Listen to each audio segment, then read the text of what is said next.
All right, Sambhav, thank you so much for joining us on the broadcast with those details. Meanwhile, Home Minister Amit Shah has inaugurated a multi-agency centre in Delhi made for IB, RAW, NIA, Intel coordination. Amit Shah stressed on the future-ready security ecosystem. The MAC will work to improve synergy in addressing threats.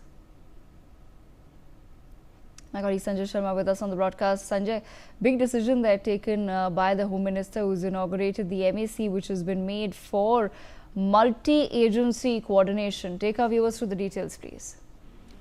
देखिए, multi agency centre आज north Avenue में, north block में केंद्रीय गृह मंत्री अमित शाह ने इसका inauguration किया है।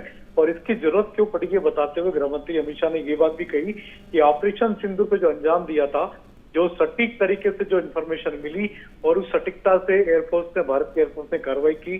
नौ जगहों पर जो टेरर कैंप बताए गए थे, जहां पर टेररिस्ट मौजूद थे, उन्हीं जगहों पर सिर्फ अटैक कर पाए। तो वो सिर्फ इसलिए कर पाए क्योंकि हमारे पास इंटेलिजेंस इनपुट था और इंटेलिजेंस पुख्ता था।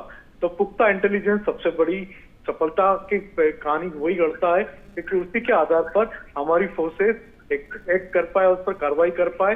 तो लिहाजा इंटेलिजेंस को मजबूत बनाने के लिए अब सारी की सारी इतनी इंटेलिजेंस एजेंसियां हैं, उनमें आपस में कोऑर्डिनेशन बहुत जरूरी है।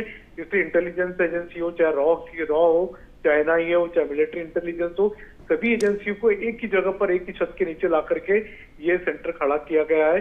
तो इस सेंटर का मतलब यही है कि सभी, किसी भी तरीके का कोई भी क्रिमिनल एक्टिविटी हो या टेररिस्ट एक्टिविटी हो, कोई भी क्रिमिनल या टेररिस्ट बच ना पाए, उनके पर कार्रवाई हो और इतनी सटीकता से कार्रवाई हो क्योंकि इंटेलिजेंस इनपुट बहुत जरूरी है और सटीक इंटेलिजेंस मिलेगा तो उस पर कार्रवाई भी उतनी तेजी से त्वरित होगी।